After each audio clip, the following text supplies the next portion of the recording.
सलाम पेश करता हूं। माशाअल्लाह, वैसे मुल्काना अभी तक मैं देख रहा हूं उधर से लोग आ रहे हैं। मेरा भी टाइम का ख्याल मुल्काना में ज्यादा नहीं है। 2 बजे का टाइम था, अभी तक आपके लोग चले आ रहे हैं। अच्छा मुल्काना, पहले मैं पाकिस्तान की बात करता हूं और मैं चाहता हूं उसके बाद आऊंगा मुल्काना के ऊपर। और इंशाअल्लाह जो शाह साहब ने कहा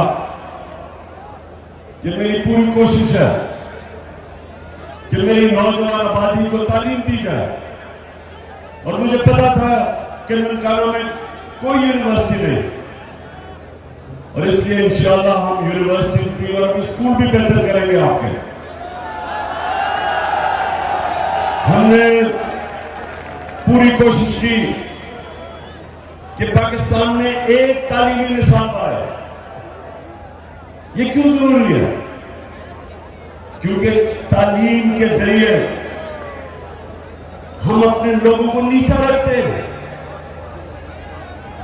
अमीर के लिए, पैसे वालों के लिए इंग्लिश मीडियम, अच्छी अच्छी नौकरियां पैसे वाले लोगों के लिए, और आम आदमी के लिए हम उर्दू मीडियम जिससे वो ऊपर ही नहीं आ सकते।